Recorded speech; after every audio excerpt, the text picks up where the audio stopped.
So here I am at Tiny Box Vape Shop in Kennedy.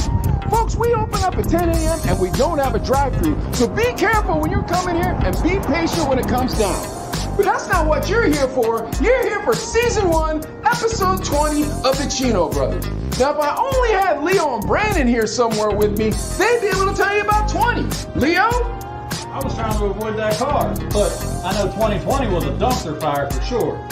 Brandon? 2020 gives you perfect vision. That's correct. But you don't need perfect vision to see us. All you need are good ears and good eyes to understand right now you're watching Season 1, Episode 20 of the Chino Brothers. Don't drive through our shop. So 2020 Adlai, dumpster fire. You like that? Yeah, so Adlai was like, "How was your day?" And I'm like, "Do you see the video yet?" And he's like, "No." And I was like, "All right, well, you'll figure out how my day was once you start watching the video." Did you see that? Two shops down from me, somebody drove their car through their front window. Oh, that's what that was. Yeah, that's why I was like, "We don't have a drive-through." Oh my gosh, dude, that's great. Yeah, Brandon called me this morning. Holy it's cow. awful, dude. That guy's a d-bag. Don't feel bad for him. Yeah. I'll tell you about him in 2 seconds. So Brandon calls me this morning. I'm getting in my car, and he was like, "Hey, dude, I can't even get in the parking lot. Me and Leo are parked across the street because all the fire department's here. I don't know if we're gonna open today." And I'm like, "Oh no!" I'm like, "Oh, what is this guy talking about?" And somebody had driven their car, their Lexus SUV, straight through the front window pane glass of the pharmacy 2 shops down from my shop. Brandon, gotta clean that up. Brandon says, Brandon? "What's up?" Dude, and then the flower shop next to us, like they had half a wall missing when they were trying to sell their stuff, dude. And the guy told Brandon, he's like, "Bro, I have 6 funerals today. If I don't get to them, I'm effed." Like, whoa. Yeah. That would be awful. Oh my gosh, dude. What do you say? Yeah, what do you say if you have to deliver flowers to a funeral? Like, well, a car drove through my shop. It wasn't his shop though. It was right next door. Pharmacy. Yeah. But that pharmacy dude has been nothing but a D-bag ever since we moved in, bro. So like we go to move in, right? And so I'm like, all right, it's tradition. Let's, I'm going to take them cookies, all the neighbors. I'm going to take them cookies. I'm going to, wish them happy holidays. So I'm like, hey, I'm moving in in a couple months. We're remodeling. We just want to say we're your new neighbors. So Cy, the pizza dude to our left, super cool guy. Flower people, super cool people. And they were just like, "Oh, what kind of shop are you opening?" I'm like, "Well, I'm opening a vape shop, but it won't be like Jack's because we bought it from a guy called Jack." I'm like, "It won't be like Jack's. My boys are really well trained. We'll make sure that we don't have any riffraff. We're not going to be selling kratom, which is a heroin replacement drug that they sell at vape shops. Yeah, dude, it's crazy. It's like legal heroin that they sell at vape shops. We don't sell it though. You never heard of kratom before? Nah, dude, I'm not in that life. You know what I'm saying? Yeah, but like it's on Vice and stuff like that. You know what I mean? But anyways, back to what I'm saying. Okay. So this dude, I go in, I'm like, "Hey, we're moving in the shop, blah, blah, blah." I give him like, dude, I went and bought like really nice Christmas baskets for all the neighbors. So that way they'd be like, "Oh, these guys are cool." You know what I mean? I give this guy his basket and he's like, "Oh, you're opening a shop?" I was like, "Yeah." And he's like, "What kind of shop?" And I was like, it's a vape shop. And he goes, "Oh." So NIE, what's going on? Hello. Talking about neighbors.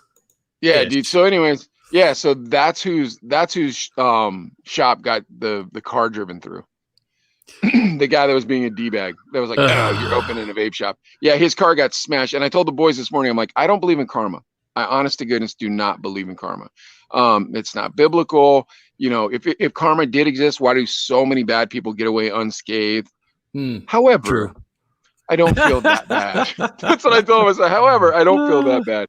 And I'll tell you right now, that guy's probably a horrible boss. If he's such a D-bag as a neighbor, just think how he is as a boss. It's just, working for somebody like that has got to be brutal. And I know, dude, who hasn't worked for a boss that you're like, rolling your eyes every time you talk to him? And do you ever get so mad where you're just like kicking stuff when you leave, going home like, I got to get out of here or I'm going to hurt somebody? Almost every single job I've ever had. That's why I work for myself. Dude, one time me and Sherilyn tried to count how many jobs I had, and we stopped at like 125. Like we stopped and we couldn't remember anymore. Bro, what do you mean what the? As long as I've known you. Dude, you've known me for 20 years. And that surprises you? That surprises you? That puts the average turnover rate at like every 3 months. Man, I bought a pop guard and I didn't put it on tonight. I should have put my pop guard on. I was like, oh, wait till we open the new studio. Yeah, I'm popping. Anyways, I need to get you a pop guard. And we both pop, but I need to get you a pop guard too. Anyways. Let's see. Because Desert Come on, Cafe, dude, as long as you've known me, let's go labor. For it. Did you work at Applebee's for a little bit? Worked at Applebee's. Did you ever work for the school, University of Arizona at all? No, Wingers. Remember I worked for Wingers? Wingers, I did work. Yeah, I guess I did technically work for the school because I worked at KUAT, right? The classical radio station. In Camp Radio's mobile DJ service. Yeah, and then that Mexican restaurant. Remember I was a busboy at the Mexican restaurant? Yeah. Wait, was that Desert Cafe or was it a different one? Because there was Taco Bron. It was a different one. No. It wasn't Taco Bron, huh? No, it wasn't Taco Bron. No, it was like a upscale Mexican restaurant. El Charro? Did you work at El Charro in Tucson? Was it El Charro? I think that was kind of a fancy one.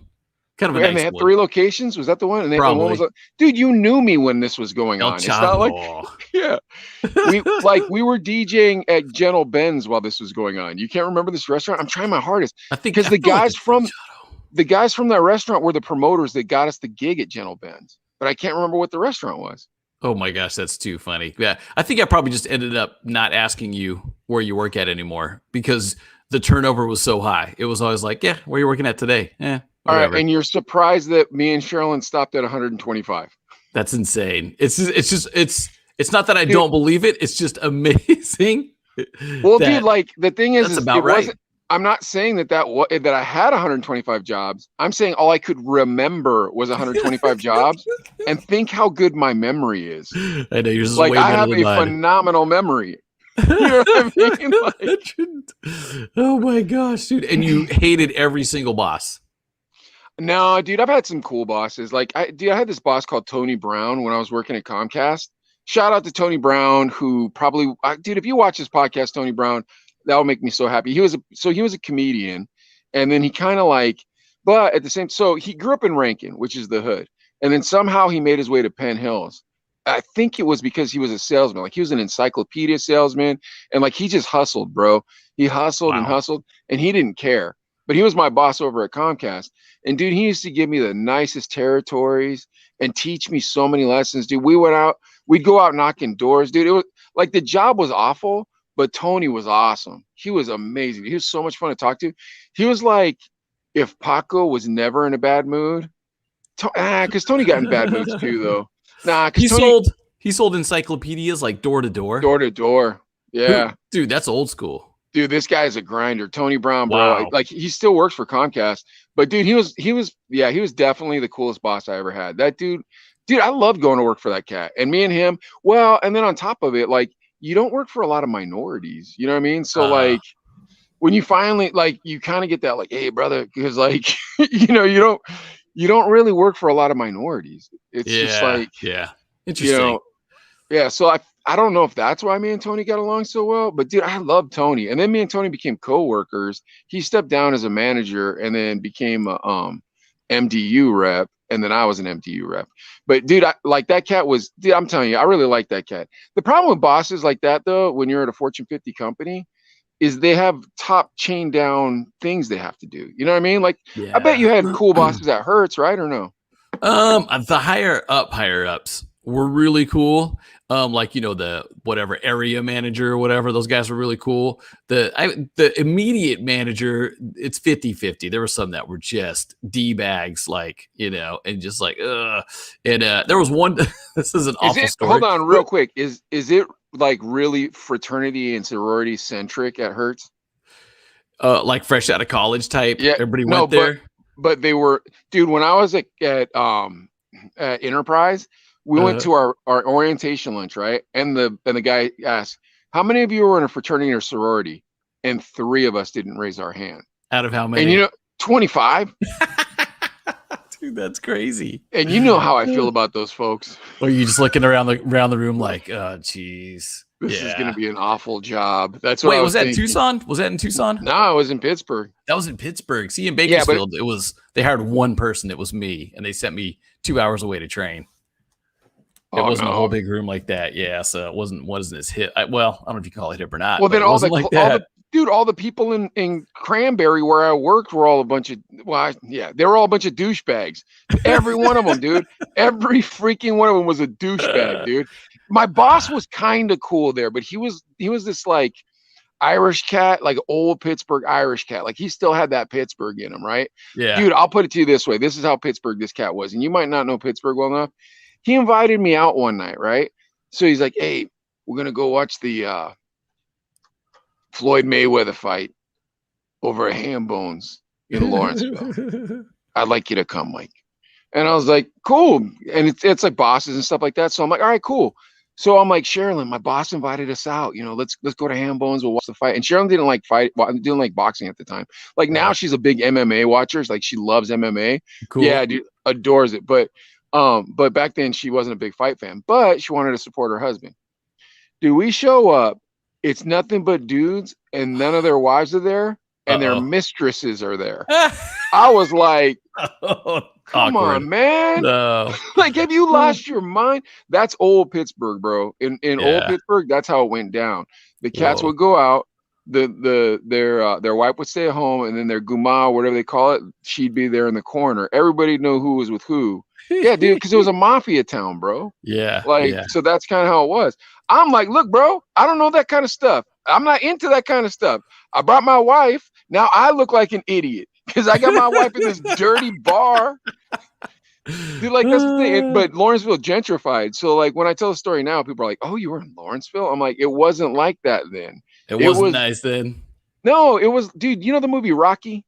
Oh, yeah. Yeah. You know how depressing those like Southie neighborhoods are in Boston? Yeah. That was Lawrenceville, dude. Just some smash mouth Polish and Irish cats. Oh wow. But all like white coal mine workers' kids. Okay, then Google bought a giant block of East Liberty and opened a Googleplex and hired a bunch of engineers. And Lawrenceville's properties went through the roof, dude. Oh, geez, man. Oh, man, to get onto that. I just remember at Hertz one time, you sell the insurance, whatever it's called. But I sold some to some customer to the mom. Hold on, stop. This is how brainwashed Adlai is still to that company. They ain't going to sue you, bro. It wasn't really insurance, folks. We couldn't technically use the word insurance. But guess Damage what? waiver. Me and Adlai going to call it insurance right now. Insurance. Hertz. You're giving people insurance. Can I get insurance from you, Hertz? And Enterprise. Give me some of that insurance, guys. You get busted if you say the word insurance. Dude, that job sucked, bro. It was rough. Dude, I can't believe you hung out so long. Dude, you did it for like 2 years. No, how did you do that? Almost 4. It was almost 4 years. Oh my God, dude. Now, how did you not freaking I would be on so many drugs by now if I were you. Well, you get bonused out on the extra additional, insurance and stuff. And I did pretty good. I did really good actually with it. Sure. But dude, I didn't even make it to be a manager, bro. I'm like, screw this. I'm like, these a-holes. This was like averaging out to $9 an hour after I it's a tough my gig. 800-hour week these D-bags want me to do. Hold on, folks. I got to wash a truck in my suit. How about this? That's a whole nother story. Oh, gosh, how about this? Yeah. Shove it. Shove your whole organization. Dude, I didn't even last 6 months, bro. Dude, and like I also found out like they were spying on people and putting up fake like job ads to see if people were trying to apply to get out of the job. So that way they catch you. Dude, it was like the Gestapo. Really? I'm like, look at this. Yeah, dude, I go to work and I was like, yeah, man, I joined this cult. And they're like, you're in a cult? I'm like, yeah, it's called Enterprise, you idiots. This job sucks. I was saying that when I was there, bro. I hate it so bad. I go poop up the bathroom. I didn't care. Like, you know how like if you got class, you'll go poop over at the dealership because you're going to pick somebody up. Like you'll poop at the dealership. Dude, I didn't care about them. Grab a donut, some coffee. Oh, absolutely, bro. I'll poop in the bathroom, bro. I'll leave it in there and I'll bounce. Mike, what about the job you literally had to run? Oh, passing out flyers. Was that Too Strong Entertainment? No, dude. Another job where you passed out flyers? This job was bananas. I'm so glad Charlotte brought this up. I forgot about this job. You want to hear about the weirdest thing you've ever heard in your life, bro? This is a weird boss, bro. So I had this job. I'm looking for a gig, right? As usual, because I just told my last boss, listen, man, in your little pretend world, you're my boss. But in real life, once we lock that door, I will beat your beep. And there's nothing you understand me? Next day they fire me for some reason, Adlai. I don't know what the problem was. Anyways, back to what I'm saying. So I'm looking for a job, right? So I see this thing, I see this ad in the paper, and it says runners wanted. We'll pay you up to $20 an hour to run. So I was like, hey man, why am I wasting my time? So dude, this story is gonna sound so made up. It is the most insane thing you'll ever hear in your life. So I meet this dude, right? It's this old guy. He's a kook, dude. And he's like, look, here's how it goes. I'm going to have you run these flyers from door to door, okay? Now, I'm going to pay you $10 an hour to do that. I'm like, all right, cool.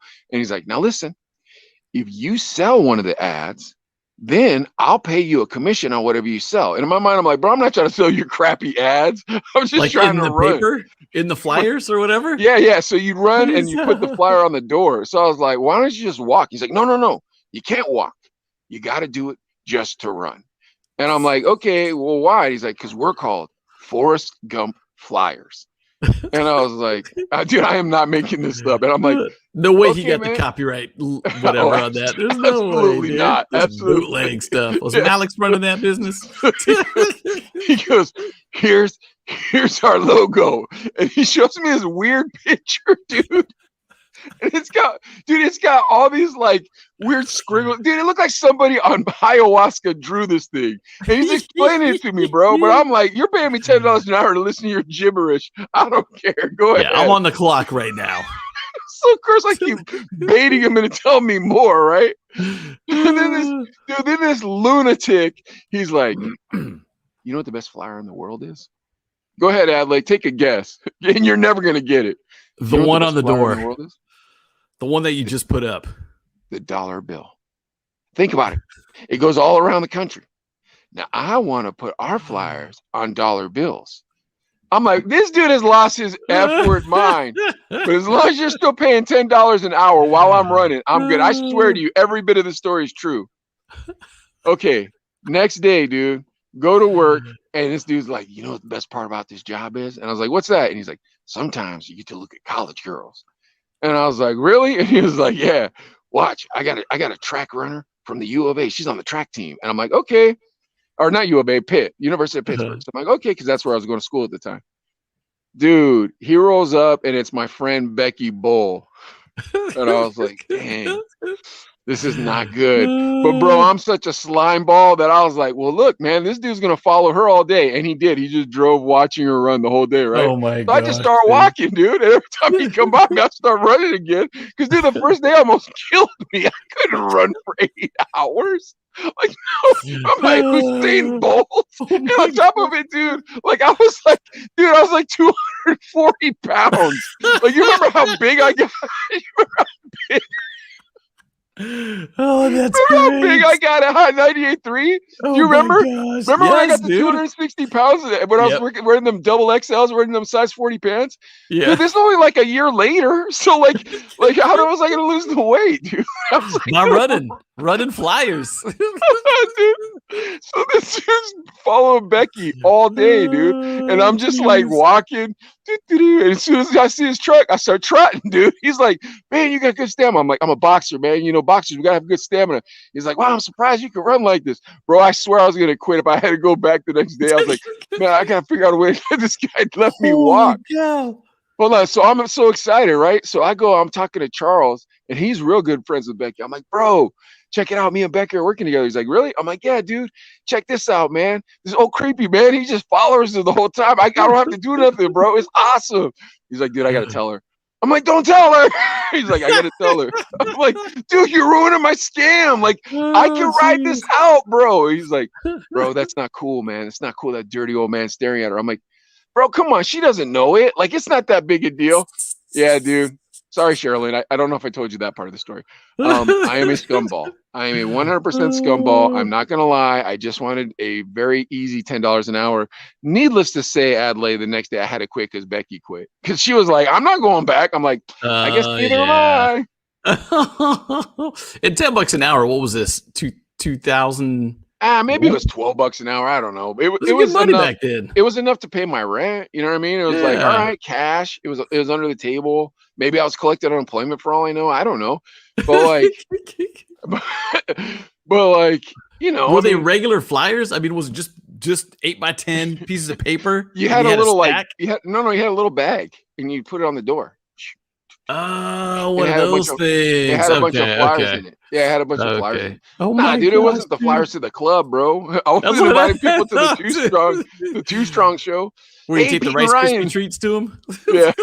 Did we tell that story on here? I think so. I don't know. I can't remember. I don't. Maybe. I don't think we did. Dude, so like you guys, we're about to tell you about our worst boss, but we should be just grateful that we weren't end our career this way. When me and Adlai first started radio, we were club DJs. But before what's up, Gab? Before we were club DJs, we were hoping to be club DJs. So we had this rock, you know, we had this big space. They trusted us with it Thursday night. Bring in people, we'll cut you the door, like we'll split the door, blah, blah, blah. Man, I would go hang flyers everywhere hoping to get people to come there.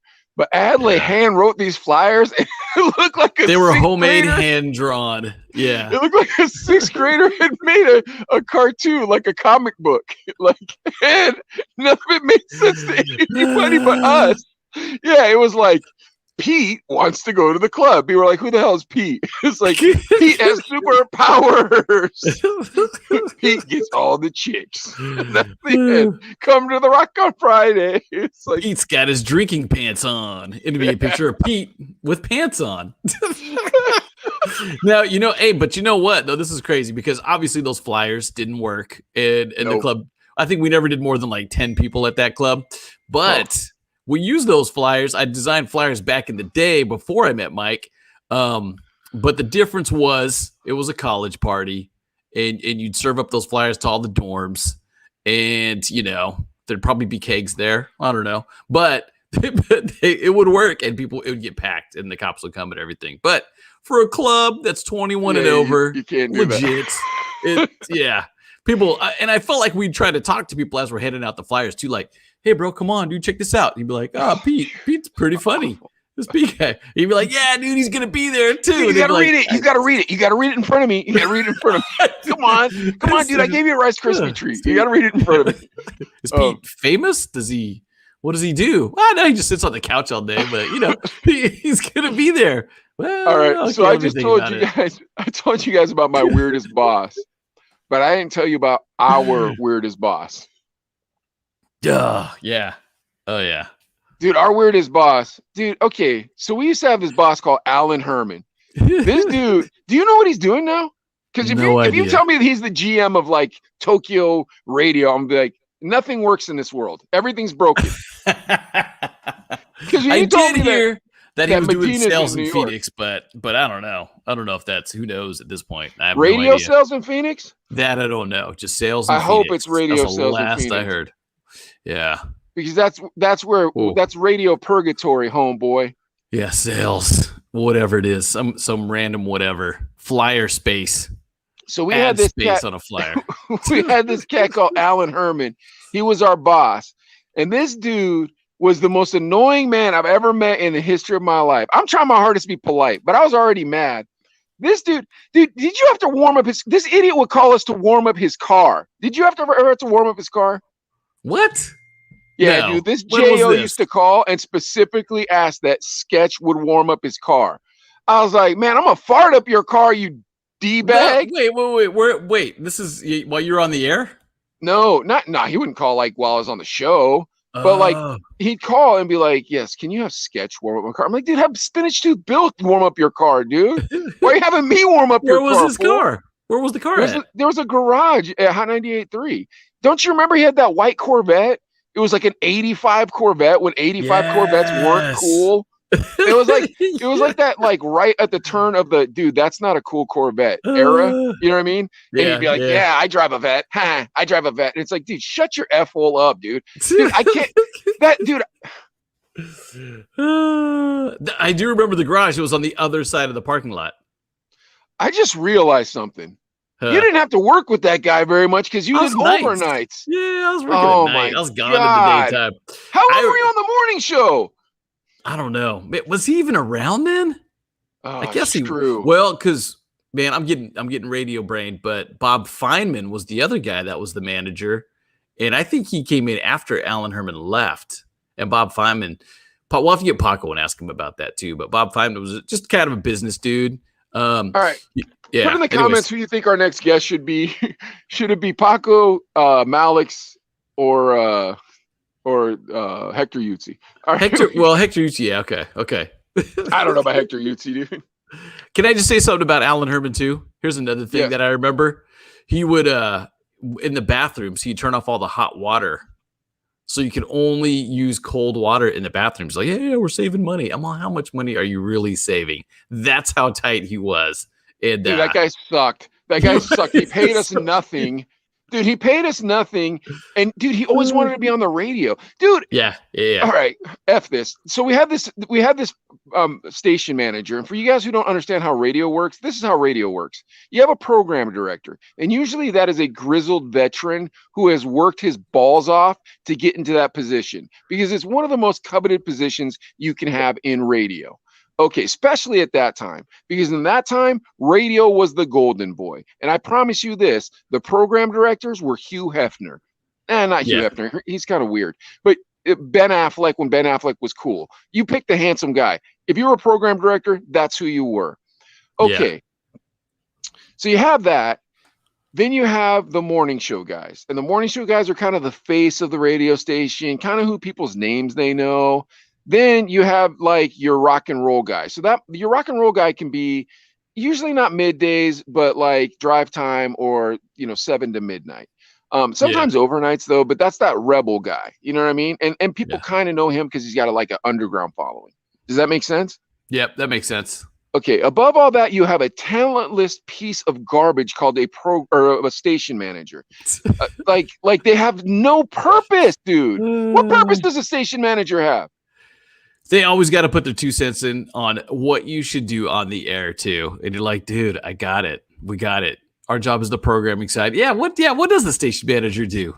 Dude, you work in radio and you don't know that answer. I don't think we have one anymore. We have a sales manager, which makes sense. You're in charge of the sales and the money and all that. You got a program director, which is in charge of what goes out on the air. You got a general manager that oversees everything, but the station manager. You have a music director still too, correct? Yes, kind of. It's all PDMD at this point. Yeah, it's all rolled in now. Got it. Figured it out. But yeah, station manager. I don't know. Even at camp radio, going back to U of A, remember we'd have the station manager. Skip. Another worthless bum. That was another worthless idiot. Dude, that idiot wouldn't know good music if it bit him on the ass. And I swear that same thing about Alan Herman, dude. Alan Herman, dude, I promise you this.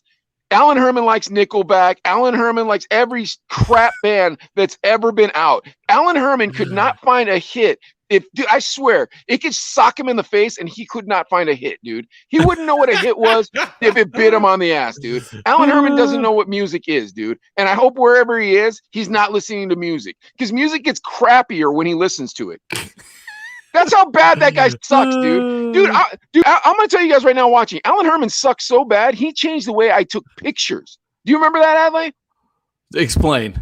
And then we'll move on. But explain. Okay, good. I used to always take pictures like this. Like right. Yes. He did it once, and I stopped doing it. Ruined it. He did it once, and I stopped doing it, dude. Alan Herman is for radio. Did we ever mention the contest he wanted us to do? Oh my gosh, go ahead. Did we ever talk about that? No. He wanted us to do the banana eating contest, but girls, you couldn't use your hands. And the guy had to hold the banana. And he wanted us to, 1, recruit couples to do this. And 2, host it on stage in front of 300, 400, 500 people and stuff too. Did we? We never did it though. Please say we never did that. No, we didn't do that stupid thing, dude. That me and Alan Herman started not seeing eye to eye at this point, which probably led to my demise. But the thing is he was like, "Hey, I got this real Howard Stern type stuff for you to do," and I was like, "How about this, dude? Just be an old white nerd and let us be cool. Leave me alone. Sell commercials. Get us. I don't even know what you're supposed to be doing. I know you sit at the club. Do you remember he'd sit at the club and take the money? It's like, man, you're ruining half of this club right now. You're making half of this, dude. And no one ever sat in the room he was in. You ever notice that? He'd be in that room on that side room. I gotta be over here. Yeah. Oh yeah. Yeah. You'd have to bail and be like, oh, woo. But do you think he was a fan of Redman? He wanted us. Let's get this Redman real quick. He wanted us to do this contest, and we did it, where these guys put the plungers between their legs and girls put toilet paper between their legs. And the guys had to pretend like they were humping the girls with the toilet paper thingamajig. Dude, so weird. It was so odd. Like, was he doing that to like demean us, or was he doing that because he was a perverted idiot that liked watching Latinos grind back and forth? I don't know. That had to be something from the 70s, maybe. I don't know. No, I think he was a perverted weirdo, dude. Like, come on, man. Dude, that's like some Jeffrey Epstein stuff, dude. Leave me alone, man. I'm not a weirdo. $50 though. You could win $50. Dude, you could shove $50 up your a-hole, freaking Alan Herman. F-word you, dude. F-word you in your lame contest. Dude, F-word you in your contest, dude. Alan Herman, you're a nerd. Just stick with it. Leave the cool to us. That's it, bro. You just be a nerd and let us be cool. Dude, he'd come on the morning show and be like, I have this morning show idea. I'm like, bro, I'm going to choke you, bro. I'm going to kill you, man. I don't want to say kill you because, that goes around. That's not good. I'm gonna beat you. He'd be like, I'm gonna come in. You're gonna teach me Spanish, Paco, and you're gonna say Buenos dias, and I'm gonna go Buenos dias, and I was like, no, we're not doing that. We're not doing this. Yeah. Oh, let's get to Redman. Okay, yeah. Let's get to Redman. Redman. Oh, everybody loves Redman. Dude, that's I the love difference. Redman. Yeah, everybody loves this guy. Oh yeah. Redman was born Reginald Noble, born April 17th, 1970. And do you know where he was raised, Adlai? I'll give you the nickname for a hint. Brick City. Oh, yeah. Newark, New Jersey. That is absolutely correct, sir. Yes. For 500 points. Yeah, born in Brick City. If your girl's getting shot or stabbed, Brick City, go, ooh, ooh, ooh, ooh. Remember when he did that on the De La Soul? Yeah. All right. Dude, the thing about Redman is like his backstory is mediocre, but who he is phenomenal. But I'll give you the backstory. Is that fair? Okay. Yeah. So he played the drums in church as a kid, and he went to Westside High School. Then he went to Montclair State University and was kicked out in 1987 because he was doing horribly scholastically. Now, the problem with that, when I'm reading all this stuff in Wikipedia, is that would mean that he went to Montclair State University at 16 years old. Huh. I think Redman's lying about his age. So interesting. Yeah. I think Redman's I thought he was lying younger about than his age. me. Yeah, I thought he was younger, but he's at least the same, if not older, because 87. Yeah, I didn't. Yeah. Well, he graduated high school, 89. He was born April 17th, 1970, right? Okay. So that would make him your age. Yeah. But you didn't graduate. You didn't get I didn't go to freshman year in I didn't college. pull Alex. I graduated high school at 16. Shoot. All right. So he moves back in with his mom, but was kicked out of there for selling cocaina. She caught him selling the yayo, selling the China white, selling the booger sugar. That's it. Yeah. Then he became a DJ called DJ Cut Killer. Cut Killer. I heard that. Yeah. Then in 1990 he was discovered by, 1989 he was discovered by I know. Go ahead. EPMD. Did you really know that? Yeah, EPMD. They're the ones that put him on. Oh yeah. I even heard that he heard was it Strictly Business, that album from EPMD, and it's like, I don't want to DJ from this point on. I want to be a rapper because I love this stuff. That's exactly what it was. Well, Eric Sermon put him on at a show. So he's like, yeah, this is my guy. He's coming up next. What do you call yourself? And he said, oh, Redman. So there's no explanation to the origin of the name. There's no story. There's no. That just was the There's first thing no. to pop up in his head. Like, I have no idea. Redman. I just Interesting. know that I saw him on an interview, and I can't tell you what it was, but it was like one of those new recent interviews with like Vice or something like that.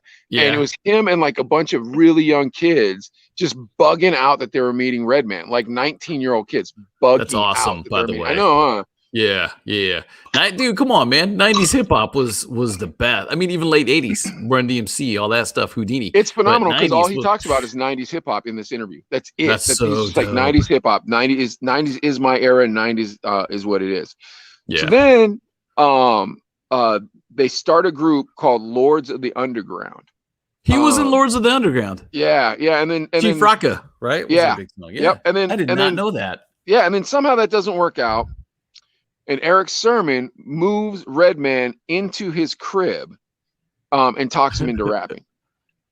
Really? Yep. Now that's really interesting too, because Lords of the Underground, Chief Rocka, I've got that vinyl somewhere, and I'm trying to remember it in my head. Did he actually rap on a couple songs with Lords of the I'm Underground? not sure because I know this. In 1990, he actually made his debut in EPMD's Business as Usual. So maybe that's where he first started rapping. I can't tell you if it was Lords of the Underground for sure. Interesting. Okay. Yeah. Okay. Cool. Yeah. Then Eric Wright afterwards produced Redman's first album, which was 1992's What? What? The album. Yeah. Dude, you probably know this story better than I do. I don't want to say I knew it.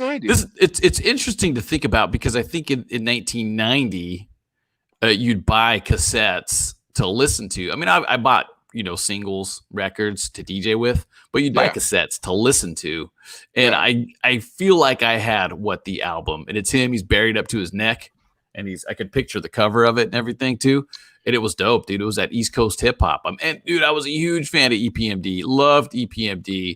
And actually, believe it or not, they use a lot of like old school like Zap samples and stuff in their music. Maybe that's why I loved it. But that's that East Coast stuff. But it wasn't. It was different from Run DMC. It was different from all that stuff. Well, it was hip hop. It was jazzy. Rap. It was jazzy hip hop. Funky. Like, yeah, and it kind of had that like, there was that like soul that 90s hip hop had that wasn't 90s commercial hip hop.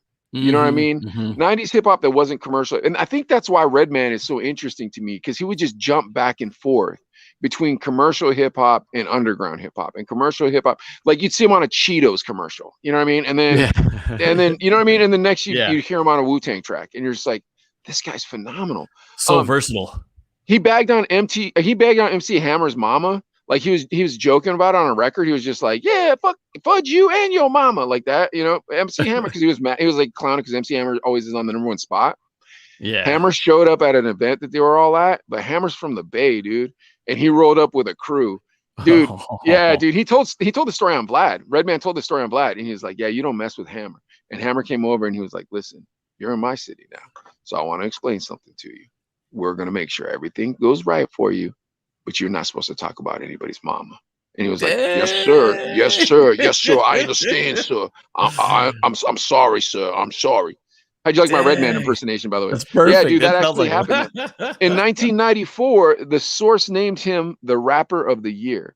Like for those of you who aren't into Redman or haven't heard any Redman music, you've got to get into Redman. Like at least 1 or 2 songs. What's your favorite Redman song, dude? He had the Rockweiler, and that was somewhat on the radio too. Yeah. And like that beat, if you remember that one too. I know the Rockweiler.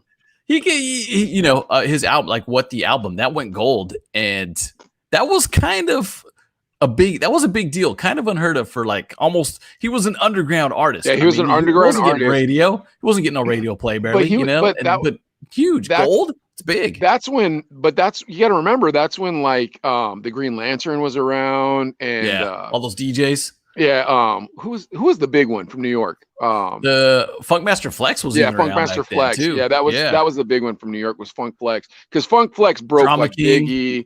Like, yeah, Drama King was decent. But and then our homies, the Beat Junkies, Capri. You know what I mean? Oh yeah, Beat Junkies on the West Coast. Yeah. So people are probably like, what does that mean? So back then there would be these club DJs that were so phenomenal that people would listen to anything they play because they just knew music. They just understood Yeah. music on a level that you just could taste. Like their music was just so good. Yep. And if you were phenomenal, they would play your CD or your obviously your vinyl, and they didn't care. They didn't care who knew you, anything, but they would break the biggest artists. They broke Eminem, they broke Biggie, they broke Big L. And then there was like guys like Big L that nobody's heard of. He had one album, but phenomenal rapper. And Yeah. Redman was one of these guys with that record that Adlai's talking about. But my favorite Redman song is I'll Be That, or Dat. Is that what it's called? I'll Be That. Oh, I'll yeah. I'll be that. that. Your first name must be He Ain't because every time I walk in the club, but like He Ain't I'll be that. I'll Yeah, be that that. was a good Dude, I song. was like, that's my theme song. I'll be That that. was good. My middle name must be Beep You because every time I walk up in the club, they're like Beep You. I'll be that. I was like, that's my theme song, son, and don't get it twisted. That'd be my walkout dope. song. Yeah, that's a great Dude, song just- too. He was well, the one who had one kind of one of those interludes. Was like, "Hey, yo, Carlota was looking for you." Yep. Was that what the album? That was his first album too. That was wasn't what it? the album. Yeah, definitely. You guys got to buy the album, download it legally, and find out what that whole skit's about. Okay, so the thing is you were correct. A couple weeks ago, we were talking about this. Meth, Eric Sermon, and Hurricane and Jamal formed the super group called Hit Squad. Nope. No. Oh, wait. No, The Hit Squad was first. The Hit Squad was first. Keith Murray, right? And Eric Sermon. Oh no. I think Keith Murray is in this. No, it's Eric Sermon, Keith Murray, Hurricane G, and Jamal. That might have been Hit Squad, and then Def Squad was just no, because I looked it up on the internet. It was Def Squad, dude. It was Def Squad. Yeah, it was Def Wait, Squad. Dude, but you who's the said Hit Def Squad? Squad the other day. Hit Squad Did was I? before them, yeah, and it had the other guy from EPMD, and it didn't work out, so he bailed, and so they picked up Redman, and he's like, now it's Def Squad. How you like that? And it was kind of like firing at him, boom. But yeah, so that was his last big like hurrah. He's still putting out records to this day, but they had one album, the super group, and it was called El Nino. Came out in 1998. Phenomenal record though. Phenomenal record. Okay. Wasn't it? Wasn't that a great record? El Nino. Well, You don't remember that record? Vaguely, but what were the singles? Did they have an actual single? They Rapper's shipped? Delight. The Rapper's Delight was their Oh, single. right. Okay. The remake of Rapper's Delight. Okay. Yeah. Yeah. Okay. Yeah. Keith Murray, Eric Sermon. They're all on Def Jam too, which is crazy to think about. Redman was one of those artists that got signed to Def Jam, and if you get signed to Def Jam, you're gonna have some pull. You know what I mean? He was grimy. Yeah. He was gutter. And here's something you might know about. And this is getting close to the end of what I know. Redman is married. Did you know that? Huh. Well, but then again, he's an older cat now. He probably had to settle down at some point, right? He didn't really talk about chicks like He's been married for a while. Did it really? Do you know who the identity of his wife is? Is she famous? No, Do you know? She's not famous. I have no idea. Neither does anyone else. Her identity is unknown. Really? Yeah, man. Isn't that dope? That's cool. That's actually really cool because, yeah, don't want to get caught up in all that stuff, man. Redman, do you remember him on MTV Cribs? It was like a 2-bedroom condo. That was the best. Just like, wait, He had what? the money box. He's like, this is my money box. Look, I got 20s in here. Broken screen door. You're like, what the heck is this dude? Oh man, love Redman. He's your favorite rapper's rapper.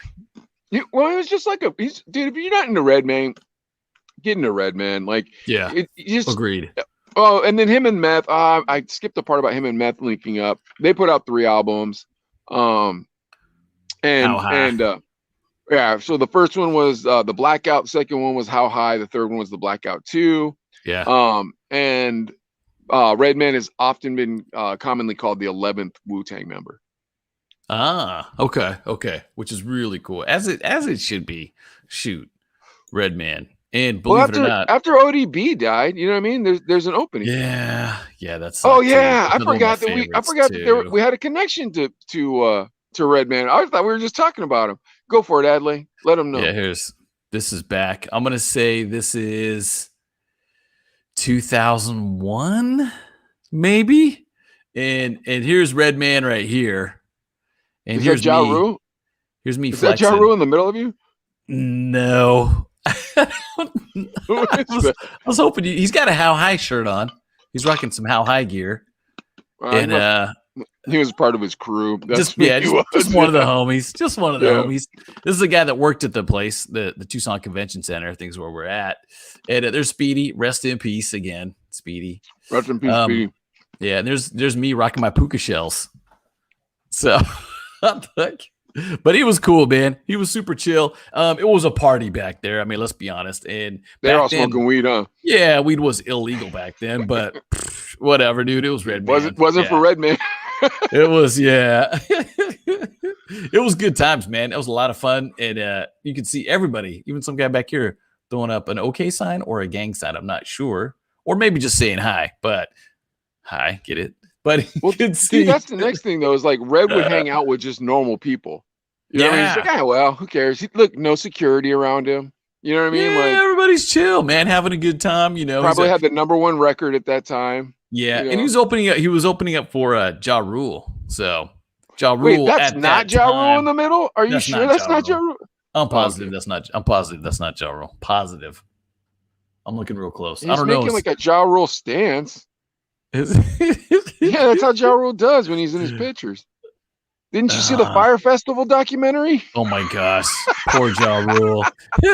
Poor Ja Rule, dude. He's getting what he deserves, man. That was a mess. That thing was wankster. a mess. Oh my gosh. However, he had some hit records. Worked with Dude, J-Lo, what was worse some for big artists. What was worse for Ja Rule? Hold on, I'm getting us out of here. What was worse for Ja Rule? The Fire Festival or what 50 Cent did to him? Ooh. 50, did not hold back, man. 50 went off on him. Oh my gosh, dude. And actually, I met Ja Rule a couple times. I actually met him in Bakersfield too. And he came by the station. Listen, if you met him in Bakersfield, that was definitely after 50 tore him up. It was. Destroyed him. And yeah. But dude, 50 did something to him because he got all ripped and yoked. I mean, he worked out. He was swole when he came through Bakersfield. That was probably 05, 06. I'm guessing right around there. And came through. We chopped it up for a little bit. But yeah, he was cool. I mean, he was cool, whatever. But you can be swole, dude, but you better join the MMA if you want to know how to fight, bro. That's what I'm saying. Yeah. And 50, he went hard on him. But Redman, that's the dude. Redman. God bless Redman. I think that was Ja Rule in the middle. Y'all watch it on repeat and see if it isn't. Okay. Let us know. But speaking of knowing how to fight, when Ja Rule came out all swole and me saying he should have been in the MMA. Did you watch that fight this weekend, dude?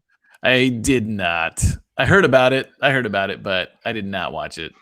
All right, listen. I'm not a big Conor McGregor, Dustin Poirier. Dude, you got to get into it, bro. I'm telling you. Do you have Disney Plus? Yeah. Do you have the ESPN Plus? No, I only have a Disney Plus. It's like $6 more a month, dude, and the entire MMA catalog's on there, and the best fights of all time are on there. So like you can watch Sonny Liston boxing, you can watch George Foreman. Dude, I watched George Foreman Ali the other day. Yeah, dude, all Tyson's fights are on there. And then like you will learn about the MMA, and so you just start watching. Dude, I'm telling you, you get ESPN Plus. Oh, fudge, man. Maybe I'll share. It's worth it. Maybe I'll share the credentials. I don't mind adding it because I was even thinking like, do I even watch Disney Plus? I don't even watch it. I tried to watch Loki. ESPN I was like, it's too confusing. Is phenomenal because then all the 30 for 30s are on there. Have you ever watched the 30 for 30s? Okay, those are pretty cool, dude, though. All of them are on there. Rodman's is phenomenal, bro. Really? Okay. Dude. Even Conor McGregor's is neat. Like, here's the thing: I don't dislike Conor McGregor as a person, and he's a crazy personality, but I personally think that so Dustin Poirier has the heart of a warrior. And when this fight was about to come on, I was like, dude, I want to watch this fight because here's why. Conor McGregor has $10 million. He doesn't have to work anymore. Or maybe 100 million or something like that. It's probably, I'm going to say 100. Yeah. Yeah, it's probably 100 with that proper 12. Okay. Dustin Poirier will die in that ring to prove he's a better fighter than McGregor. Will McGregor give a crap once that 100 million's kicking around in his head? You know what I mean? All right, so I saw the last fight between the two of them, and Poirier kicked the crap out of McGregor's calf, just beat the living crap out of it, dude. Turned it into a balloon. You know, like in those Thai kickboxer movies, when you see those Thai kickboxers and they kick the bamboo until they get really, really strong calves. Yep. Yeah. So Shin, you're McGregor talking about the said, shin, right? It's the yeah, shin. the shin. Yeah. So McGregor was like, I'm going to go to Thailand. I'm going to train with the Thai boxers so I can learn how to get tough thighs. That's what he said, or the calves. That's what he said at the end of the last fight, round, or the second fight. Yeah. So this fight coming up, everything was cool. No problems. That, like, oh, they're very cordial, so on and so forth. Then 2 weeks before the fight, I think what happened was McGregor believes, I think he thinks he fights better if he's a heel or a villain. But 2 weeks before the fight, he puts up this post. Hey, Dustin Poirier's wife's in my DMs trying to get me to F-word her. Come on, man. You can't do that to your husband before a fight. Oh, wow. Yeah. Then in the press conference, he's like, I'm going to murder you. I'm going to literally take your life from you. I'm taking your breath out of your lungs. I'm going to murder and kill you. That's what he told him before the fight. And Poirier's like, bro, you don't joke with that type of stuff. Like, if you want to say you're gonna submit me, if you want to say you're gonna knock me out, that's fine. He's like, no, you're going away in a morgue. Then Poirier is like, that's it, I'm done. And Dustin Poirier is a tough dude, bro. That dude is a tough dude. The reason why I love watching fighting is because you understand what heart is when you watch these guys. Because there's a guy called Nate Diaz that I watch. This guy got beat for 5 rounds, bro. Literally beat. Blood coming out of everywhere. And Rogan's still talking about him like he's gonna win the fight because this guy has that much heart. And you know what? He almost won the fight. Came back, didn't give up. He stunned the guy at the end of the 5th. And if he would have kept going, if he would have got on him, he could have beat him and took him out. But that's not the fight we're talking about. We're talking about this Poirier fight. So when McGregor snapped his ankle and everybody's like, I don't know what happened. I don't know what happened. Right. He told you in the last fight that he was going to go train like the Thais and probably with the Thais. What does that mean, dude? We've seen the movies. You kick bamboo, you kick bamboo, you kick bamboo. That's gonna wear on your ankle bone. That's gonna wear on whatever tibia or whatever it was that broke. But neither here nor there. He thinks it's an illegitimate win. But here's the thing, Adlai. If you and I are boxing and I'm like this and your head hits my elbow and that knocks you out, doesn't that count as me knocking you out? Yes. I'm gonna go with yes. So if McGregor turns his ankle and it breaks and he falls, I'm going to say that counts as Poirier knocking him out. And everybody can be mad at me for saying that, but that's how I feel. But then here's the thing. It's a tradition in the MMA. After the fight, the loser goes and hugs the winner and tells him how well he did. McGregor stayed on the ground and started saying vulgar things to Poirier's wife while she was in the ring. Wow. After he had beat that man, dude. He had beat him. He took him to the ground. He was beat him. He's going to win that fight one way or another. And then Poirier's like, I don't like the hype. I just want to fight. Yeah, here's what's interesting about that. Conor McGregor, I was thinking about it was Jake Paul has been calling him out, right? And I'm thinking like, I hope Conor McGregor wins, kicks, beats him up and everything. But now after hearing stuff like that, you're like, you know what? Jake Paul, maybe I'm switching sides and saying, dude, because Conor, dude, there is a line you don't cross. Talking about someone's family, that's pretty hardcore, man. That's, dude, yeah. Because even after Conor McGregor fought Floyd Mayweather, Floyd Mayweather's all, man, you did a lot better than I thought you did. I didn't knock you out. We went all 12 rounds. Respect. And even Conor McGregor came up and said, yeah, I clowned boxers, but I see this is something real and respect back.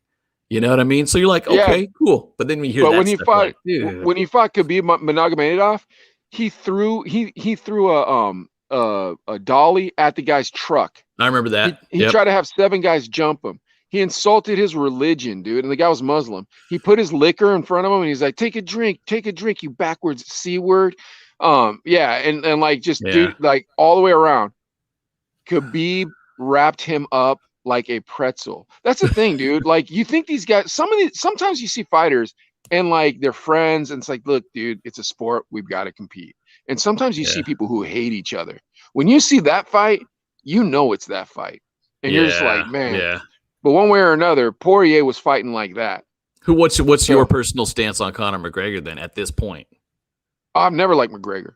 I've never liked McGregor. Never, not even for skills. He was always an S-talker all the time. Dude, was that what made you not like him? Yeah, because it's martial arts, dude. Martial arts is about respect. Yeah. That's what it's about. It's not about hurting people. It's about not hurting people. It's about being able to protect yourself and not wanting to protect yourself. You know what I mean? Do you think he's coming from, I need to be that guy in the room that gets all the attention, that talks all the trash, because I just need to have that attention and that spotlight on me, regardless of how well you fight? Because he is a good fighter. He's not bad. He's at a high level. I think he has a lot of inner demons, and Interesting. yeah, and doesn't want to like seek therapy or spiritual guidance or something because he believes it'll make him a worse fighter. That's what I think. So having those demons makes him a better fighter, and It did. whether it does or not, he believes that. No, it did before, but now it's not working. See, one thing I add about the fight game is before a fight, you'll do everything you can to get into a fighter's head. Everything. If you can get into that fighter's head, you've already won as much as you can win. Tyson, when he would walk in the ring, he would stare the guy dead in the eyes, and he would not unlock eyes. And as soon as he saw the smallest glimpse of fear, he's like, he lost. And he knew he lost. It's over. Huh. Yeah. Oh, yeah. So it's a constant battle of your own mind trying not to succumb. So what Conor McGregor would do is just talk so much crap, so that people would be like, oh man, what am I going to do? Maybe he is that good. Maybe he will kill me. Exactly. Yeah. So, but the thing is, when you see a real champion like Tyson Fury, he's a heavyweight boxer, and he holds the Division 1 belt. He fought Deontay Wilder, and when they were in the pre-conference, Deontay Wilder came in. He was just trying to act like he was so hard. And Tyson Fury was like, I'm going to beat you. And here's how I'm going to beat you. And he told him exactly how he was going to beat him. And then he did it. He did exactly like word for word, beat him like that. But this is the weirdest part. He goes, and then I'm going to taste your blood.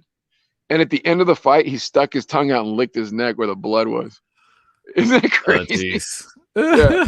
That's hardcore, man. That's hardcore. All right. All that being said, do you want to talk about Sky Airlines or whatever it is, or let's go to Branson. Let's skip that. Let's just do a Filipino dater, little quick Filipino, and then get it going. Keep it moving. Let me make sure I'm on here. Okay, there we go. Wait, what the heck? Oh, here we go. Where'd it go? Oh, I gotta hit this button now. That's why. Yeah. Oh yeah. Can you guys see that? Okay. Yeah, you can. Right. Moderated needed. Must be Panay. That means must be Filipino. PM or comment. Kate. I'm Kate. I just called you Kate. Sketch. Mike. Dude, be a moderator for Filipino. I was gonna tell you. You should do that. Filipino. You gotta talk like that. I mean, dude, I got tons. They won't know. They won't know we're not Filipino. All right, here we go. We got one. I'm gonna get this picture bigger too for you guys. Let's see what we got. There we go. What? I don't want to see this cat. Go back up. What happened? You want to see him? No. Okay. You're ruining my day. There we go. Click on it. Let's see what this nice young lady looks like. Because we're gonna sing her a song. Hey, she's covering up her feet. What's up with the shower curtains in the back? What is that about? Well, that looks nice. That looks like a nice park out in somewhere. All right. Come on, we got to let's do let's get some comments here. You ready? Okay. Oh, ready? I thought we were going to do it on the individual pictures. You want to do? Oh, you want to do that? We can do that. My bad. Let's go. You know how there's not a lot of ladies on this thing, so maybe we could just leave a comment on every one of them. Okay, you want, because I've got a song that I was thinking about. You ready already? Okay, go for it. I was gonna do You Say. Oh, nice. I only hear what I want to, and you say I talk so all the time. I won't go on. Should I go on? And I thought what I felt was simple, and I thought that it don't belong. Are you typing that right now, or are you about to cut and paste? I'm cutting and pasting. Cutting and pasting. Oh yeah, this is what's kind of nice about the picture is I'm the only one commenting. That's why I'm saying it, dude. Yeah. Make sure I don't put anything weird in there, like when I was doing Slick Rick. Totally forgot about Teenage Love. Like, whoa, yeah, you're right. Because I missed you. Yeah. All right, now just hit enter. Enter. Just hit enter. Okay, now the next one. Give it the next picture. Here, next picture. Oh, next picture? Okay. Yep, here we go. All right, you ready? Yeah. Close your eyes. Give me your hand, darling.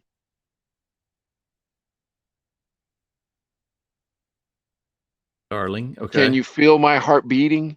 Do you understand? I don't remember how the rest of it goes. Does it feel the same, or am I only dreaming?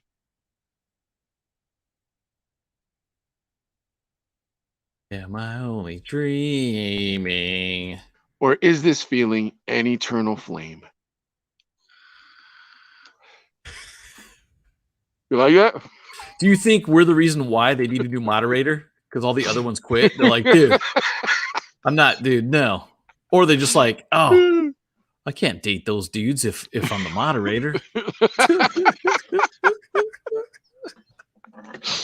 All right, hit enter. Go to the next one. All right, What do we got? see. Next pick or next? Yeah, Oh, next she's on a pick. motorcycle. All right. Woo! You got a song for her, or do you want me to give it to you? Let's see. Hold on. I don't know if you'll know this one or not. Let me see. Let's see. This one is Who's that woman walking through my door? What's the score? I'll be the sun shining on you. Hey, Cinderella, step in your shoe. I'll be your nonstop lover. I don't know that song. Get it while you can. Your nonstop miracle. Oh. Man. Get out of my dream. Did you know that for real? Dude. Nice. I'm just gonna go from I'll be the sun shining on you. Get out of my dreams. Get into my car. I don't want to steal your shine, bro. If you had a good one. No, man, that was We'll good. do the Mine was gonna be Born to Be Wild. Oh, that's a good one too. It's okay. Oh wait, we got a couple. Sherilyn's putting up a couple. Hold on, let's What see. do we got? I get frightened in all this darkness. I get nightmares. I hate to sleep alone. I need some company, a guardian angel to keep me warm when the cold winds blow. I can feel you sleep at night. I can feel your heart beat faster. Take me home tonight. There it is. I that's don't what want to let you go till you see the light. Take me home tonight. Rest in peace, Eddie Money. Rest in peace, Eddie Money. Just look up Take Me Home Tonight by Eddie Money. Oh, nice.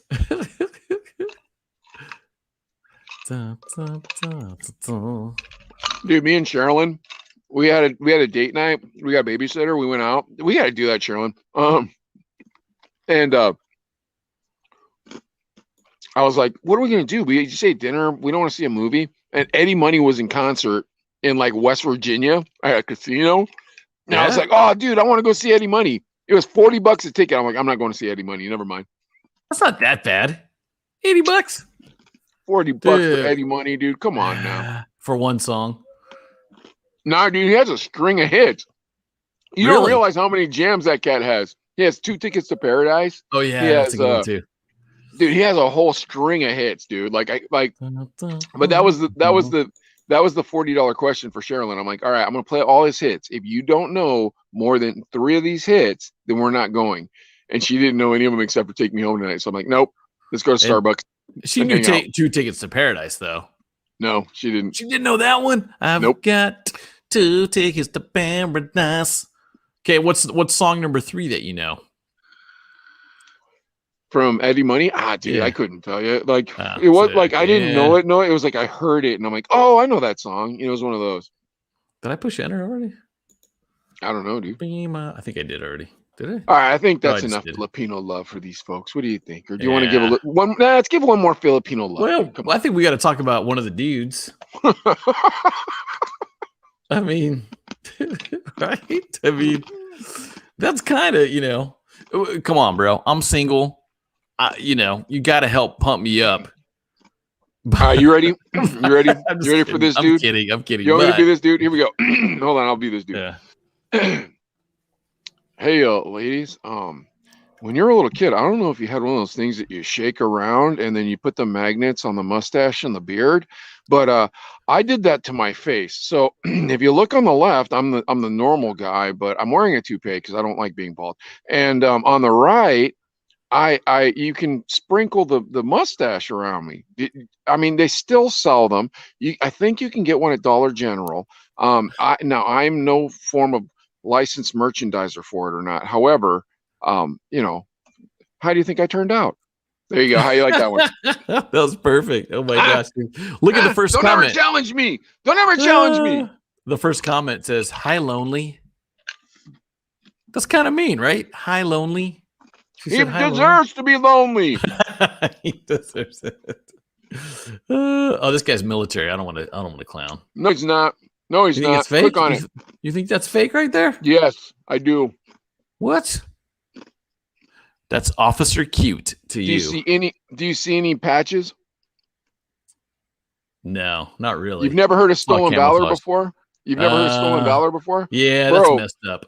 My homeboy Bryant, you know Bryant. He yeah. retired as a lieutenant colonel, bro. Wow. So, yeah, dude. He was running a giant portion of the military's funds at that time. Like insane. Like reporting to generals, like, yeah. But anyways, neither here nor there. We're at the gas station over by his base one day, and he comes and we go walking out, and he was like, "Yeah, that guy's not in the military." And I was like, "Really?" He's like, "Look at his shoes, Mike." I'm like, "How am I supposed to know what shoes military guys wear?" And he was like, "Yeah." I'm like, "Bro, you mean to tell me people pretend to be in the military?" And he's like, "Yeah, bro, it's called Stolen Valor." I'd never heard of it before. And then people start coming to my shop and trying to force me to give them discounts, like, "Oh, you need to give me a military discount." And I was like, dude, I don't want to have to ask for IDs, but I don't think you were in the military. And then it's like, well, I don't have my ID on me. I don't have my discharge paper. I'm like, all right, no more, just for cops and firemen. We're done. Yeah, geez. Yeah. It's just disgusting that people would take advantage of that. But dude, look at his vehicle. It's got the cop lights on top. Maybe he's like a security guard. No, I'm not buying it. Yeah, he's like that security guard at that weed shop I told you about last week. The 2.5, bro. Maybe I'm wrong, dude. God bless this guy if I'm wrong, but I don't think I am. Because think about this, bro. Yeah. If you're in the military, you already been to the Philippines and found a bunch of wives or whatever you're looking for. You know what I mean? I'm being honest with you, bro. Like outside of your dad, people don't not the go Philippines. Yeah, if not the Philippines, Tyler. There was another country that you went to that was similar. Yeah. All right, play hard. Simplicity is beauty. How old is she though? I ain't playing them Jeffrey Epstein games. No, I got you. She's over 21. That was his name, maybe right? 25. Jeffrey Epstein? Yeah, Jeffrey Epstein. Yeah, he was the weirdo. Yeah. Click on her picture. Make sure she's old enough. Let me see. Okay, I clicked it. That looks like a high school student from my perspective at this stage. What the heck? I don't know. Oh, there it goes. Bro, that ain't doing her no favors. She looks pretty young, Tyrone. Dude. Yeah. This is how they try to get you. Look, man. See, look. Even that guy put a cartoon character because she's so young. Like, hey, she likes Elmo. Don't you like Elmo, little girl? It's Elmo get out of this working. Whoa. Get out of this one. We do not endorse this type of stuff. We don't endorse children being on adult apps looking for so weird. For fellas. I took it out. Wait, I thought we were gonna get one more. Get one more. Bring back up. Just scroll past her. Okay, let me. Oh, you're trying to scroll past her without showing it. Oh, okay, I got you. It froze up there. Here we go. You ready? This guy? Okay. You want me to do it or no? Yeah. Okay, go ahead if you got one. You got one, or you want me to go? I'm thinking about one. I think I got one. You were pretty good last time. I think I got something. Go ahead. Yo, what's up? You may have seen me on TikTok or Instagram. I just cracked 1,000 followers, and I only paid for 900 of them. But I'm legit. I'm starting my rap career here pretty soon, so you're gonna be able to catch me on tour, world tour. So you better get at me now. I'm MC. I'm thinking MC Boogie Boy. I don't know. I gotta run back at the name. You gotta kind of have it preloaded before you start rambling. That's what I do. Like I probably have 4 or 5 characters already preloaded in my head. Nice. So that guy could have either been Russian or Italian. If he was going to be Russian, then he was going to be some sort of mobster or a very poor person. If he was Italian, he was going to be from Jersey and like a douchebag Jersey guy. And so then you just roll with that. You kind of got to already have him set up. All right, roll down. But I could see this guy being like having a couple thousand followers and being like, "Yeah, I made it." Yeah, probably. Well, the trick is like it's got to be some version of a person sort of. Does that make sense? Okay. I got you. I'll help you. Here we go. Okay. Hi, ladies. May the 4th be with you. Do you get it? It's May 4th. This post is a little bit old. I know we're in July, but I took this picture on May 4th. This is the street that George Lucas was standing on when he first thought of the idea of Jar Jar Banks. I was really excited to know that. My Jar Jar bobblehead is in my other hand, but Facebook said that it looked too much like a penis, so I can't show it anymore on Facebook. Ladies, if you're into cosplay, I'm your man. You like that? That's the dude. This is the best too. He's saying, drop your natural beauty photo with age. Okay. He wants to make sure you're legit. Let's see. Can we just look at some of the comments? Let's see. What do we got? 52. Oh, yeah, click on it. 52 years old. Let's 52 years give her a young. comment. Tell her that. 52. I'm going to put 52 years beautiful.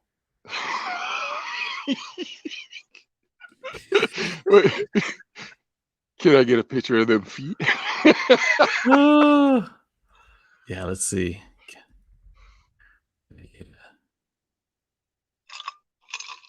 Get a natural pic, natural beauty pic.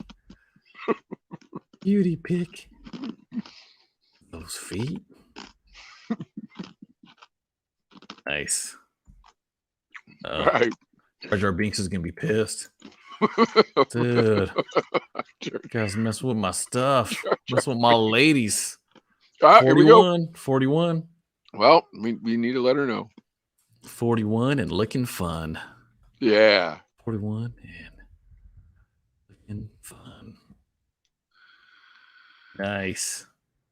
Natural beauty. Maybe the next one you say, please don't lie about your age. All right, quick. Oh, nice. Tell her that. Say, you only look like you're 19 or something like that. Yeah, froze up. Ah, my Facebook froze up. Oh, man. Hold on. Let's see if it comes back in a sec. Man, maybe the moderator's onto us. See, there's no way the moderator's onto us. Okay, I can type it right here. Look. There you go. And I'm gonna put in no way. Oh wait, yeah, and don't lie.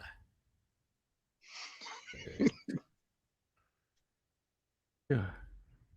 Not a day. Over 22. How about that? 21. There you go. There 22. You go. 22. Okay. Over 22. All right, scroll down. Let's see some more. We already talked to her. We already spit at her. Hold on, wait. There's nobody up there? Go up. No, just comments. All right, scroll down. Here we go. All right, you want me to give this guy a story? Oh my gosh, you got one already? Yeah, let's do it. Of course. Hey, I'm a skipper here in Jersey. Don't know if you know a lot about skippers, but when the mob puts a body in the water, someone's got to pull it out. A lot of times you see a lot of shit still in their stomach, but you find a diamond ring every once in a while. Anyways, ladies, if you ever want to go on the 7 seas with me, that's what I'm looking for. Filipinas. I don't know. Was that good? That's good. The weather is very hot. Does anyone want to spend a holiday with me? Dude, that dude is going to murder you on that boat. I'll tell you that right now, dude. Hello. I hope it's a dude. That'd be funny if it was a lady boy responding. Which quite possibly could happen. That's true. All right, come on, man. Yeah. Let's scroll past this guy. He looks like a bootleg. What's that dude on Saturday Night Live? Pete Davidson. That dude's a bootleg Pete Davidson. Hey, ladies, I'm not really Pete Davidson, but I'm a bootleg Pete Davidson. I'm throwing up the Hawaii. What's going on here? What's this lady all about? She doesn't even look Filipina. Let's see. Trying to trick us. We'll see. Maybe mix. Dude. I think we discussed what this was 10 seconds ago. I think this is a lady boy. Oh, yeah. Click that first picture. Totally, huh? I'm thinking I agree. Look at those hands. Let's see. Now look at my hands. Yeah, bro. Those are some pretty broad shoulders there, my friend. Whoa. That's not the beef jerky you're looking for. No offense. Should I put, what's up, bro? How much you lift? No, don't do that. Don't do that. How much can you bench? Don't No, do just that. kidding. Now you're really gonna get kicked off Facebook. We just pretend like we don't notice this type of stuff. That's not for us. We've already commented on this one. I from know, back in man. the That day. lady. Let's I see. think that lady just keeps reposting. Hold on. 480. Dude, we need to share this because it's got 485 comments. Share it to the Chino brothers. I made you an administrator. Yeah, I saw that. Yeah, I'm gonna do Yeah. that. So share that to the Chino brothers. Let's see. Where's the? Oh, there's no share button. Oh, dude, don't worry. I'll figure it out tomorrow. I'll share that to the Okay, Chino brothers and be like, okay. "Is this Adlai's lost love?" And see if we get any comments. You know what? I wonder if they need. Yeah, we'll figure out something. Okay. All right. Let's She has a wrap job. this up. That's a name Dude, come tag. on, bro. Are you gonna spit or what, dude? You've been scrolling Yeah, past. We You've better been save scrolling it. past, watching the cars go past, man. Look at that right there. Okay, let's see. There's your future see. wife right there, and you're not saying anything to her. Let's see. Hold on. I don't know if you know this one or not. You know this. Maybe we've already done this though too.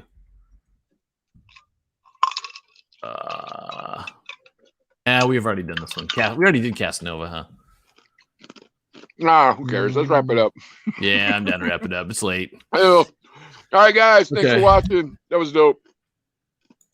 Always a later. good time, man. Always a good time. We'll see you next Facebook, time. Make sure you Instagram, follow blah us. blah blah blah blah. All that stuff. Thursday. Instagram, Facebook, Clapper. Dude, I will say this as I'm hanging up. I've gotten a lot of comments on Clapper that people are like, "This is my favorite podcast," and a lot of Really? like, "Thank you so." Yeah, and a lot of like, "Thank you so much for sharing the podcast with us." Like, dude, it's there's a lot of Clapper love for the Chino brothers. Like, Nice. and you know what else I do? I put your hip hop trivia on there too on the Chino Oh, brothers Clapper page. nice. Oh, Yeah, perfect. dude, people like it too. Like people were like, people answered. So like I cut it out. Yeah, dude. So like the one where it was like Ice Cube said you could do it, and then like a bunch of people answered on Clapper. Really? Yeah, Oh, that's 'cause dope, man. When I was Okay. editing up your stuff to put on your Facebook page, I was like, dude, this is free content for me that I don't have to chop up from our Yeah. podcast. You I was like, got I'm it. just throwing this on there. Yeah, dude, I'm telling you, people really enjoy us on Clapper. However, we Dude, do that's need awesome. Dwayne Chavez to come on here. All right, Dwayne Chavez. Yeah, we're reaching out. We'll get somebody. Definitely. all right, later. Peace out. Boop. Thanks, everybody.